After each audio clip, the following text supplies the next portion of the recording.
तच्छंयोरावृणीमहे गातुं यज्ञाय गातुं यज्ञपतये दैवी स्वस्तिरस्तु नः स्वस्तिर्मानुषेभ्यः ऊर्ध्वं जिगातु भेषजम् शन्नो अस्तु द्विपदे शञ्चतुष्पदे ॐ शान्तिः शान्तिः शान्तिः सहस्रशीर्षा पुरुषः सहस्राक्षः सहस्रपात् स भूमिं विश्वतो वृत्वा अत्यतिष्ठद्दशाङ्गुलम् पुरुष एवेदगं सर्वम् यद्भूतं यच्च भूयम् उतामृतत्वस्येषानः यदन्नेनातिरोहति एतावानस्य महिमा अतो ज्यायागिश्च पूरुषः पादोऽस्य विश्वाभूतानि त्रिपादस्यामृतं दिवि त्रिपादोर्ध्व उदैत्पुरुषः पादोऽस्येह भवात् पुनः ततो विश्वं व्यक्रामत् शासनानशने अभि तस्मात् विराट जायत विराजो अधिपूरुषः स जातो अत्यरिच्यत पश्चात् भूमिमथो पुरः यत्पुरुषेण हविषा देवा यज्ञमतन्वत वसन्तो अस्यासीदाज्यम् ग्रीष्म इद्मः शरद्धभिः सप्तास्यासन् परिधजः त्रिसप्त समिधः कृताः देवागद्यज्ञन्तन्वानाः अबध्नन् पुरुषं पशुं तं यज्ञं बर्हिषि प्रोक्षन् पुरुषं जातमग्रतः तेन देवा अयजन्त साध्या ऋषयश्चजे तस्मात् यज्ञात् सर्वहुतः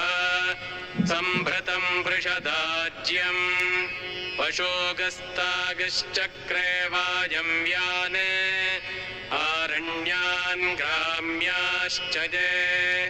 तस्मात् यज्ञात् सर्वहुतः ऋचः सामानि जज्ञिरे छन्दागुंसि जज्ञिरे तस्मात् यजुस्तस्मादजायत तस्मादश्वा अजायन्त ये केचोभजादतः गावोह जज्ञिरे तस्मात् तस्माज्जाता अजावयः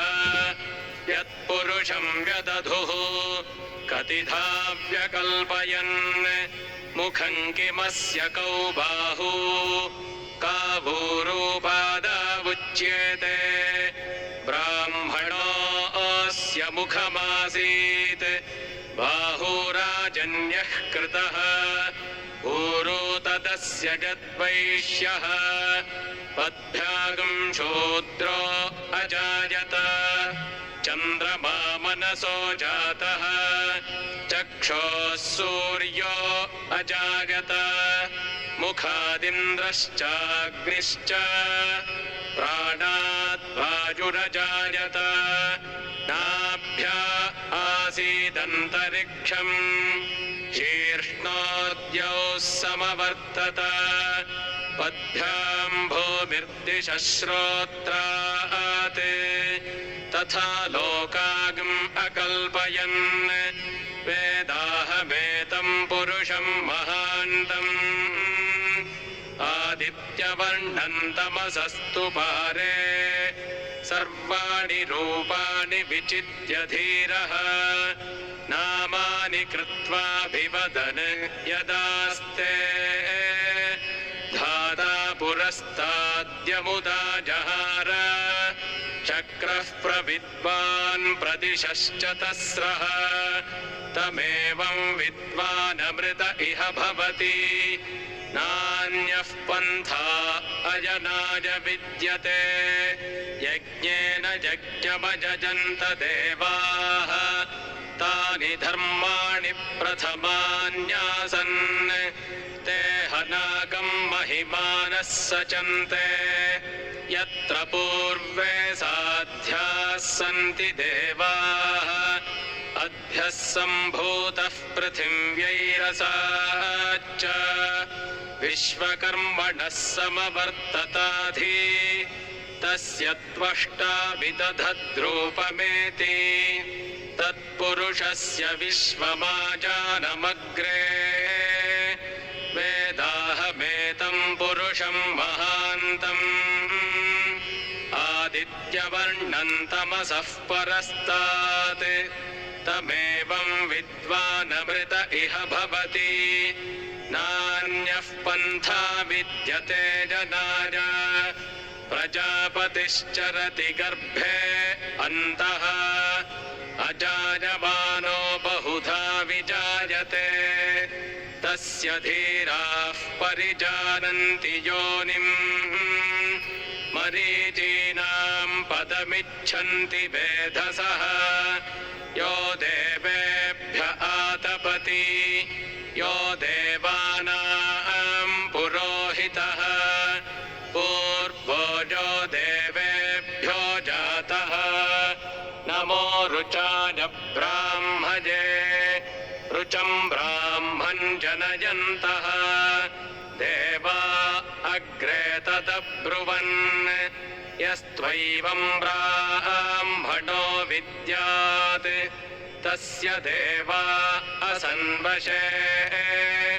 ह्रीश्च ते लक्ष्मीश्च पत्न्यौ अहोरात्रे पार्श्वे नक्षत्राणि रूपम् अश्विनं व्यात्तम् इष्टं मनिषाण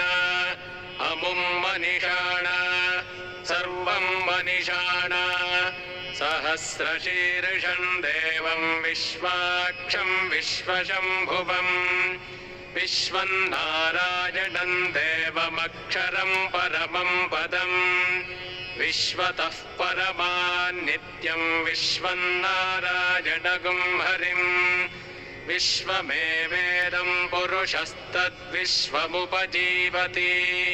पतिं विश्वस्यात्मेश्वरगुं शाश्वतगुं शिवमच्युतम् नारायणं महाज्ञेयं विश्वात्मानं परायणम् नारायणपरो ज्योतिरात्मा नारायणः परः नारायणपरं ब्रह्म तत्त्वं नारायणः परः नारायणपरो ध्याता ध्यानं नारायणः परः यच्च किञ्चिज्जगत् सर्वं दृश्यते श्रूयतेऽपि वा अन्तर्बहिश्च तत्सर्वं व्याप्य नारायणस्थितः अनन्तमव्ययं कपिकं समुद्रेन्दं विश्वशम्भुवम् पद्मकोशप्रतीकाशकं हृदयं चाप्यधोमुखम् अधोनिष्ट्यावितस्यान्तेनाभ्यामुपरि तिष्ठति ज्वालमालाकुलं भाति विश्वस्यायतनं महत् सन्ततगुं शिलाभिस्तुलं वत्याकोशसन्निभम् तस्यान्ते सुषिरगुं सूक्ष्मं तस्मिन् सर्वं प्रतिष्ठितम् तस्य मध्ये महानग्निर्विश्वार्चिर्विश्वतो मुखः सोऽग्रभुग्विभजन् तिष्ठन्नाहारमजरः कविः तिर्यगूर्ध्वमधश्यायीरश्मयस्तस्य सन्तता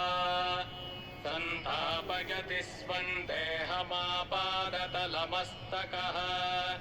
तस्य मध्ये वह्निशिखा अणीयोर्ध्वाभ्यवस्थितः नीलतो यदमध्यस्थाद्विद्युल्लेखे बभास्वरा नीवारशूकवत्तन्वीपीताभास्वत्यणूपमा तस्याः शिखाया मध्ये परमात्मा व्यवस्थितः स ब्रह्म स शिवः स हरिः सेन्द्रः सोऽक्षरः परमस्मराट् ऋतकं सत्यं परं ब्रह्म पुरुषं कृष्णपिङ्गलम् ऊर्ध्वरेतं विरूपाक्षं विश्वरूपाय वै नमो नमः तच्छंयोरावृणीमहे गातुं यज्ञाय गातुं यज्ञपतये दैवी स्वस्तिरस्तु नः स्वस्तिर्मानुषेभ्यः ऊर्ध्वं जिगातु भेषजम् शन्नो अस्तु द्विपदे शञ्चतुष्पदे ॐ शान्तिः शान्तिः शान्तिः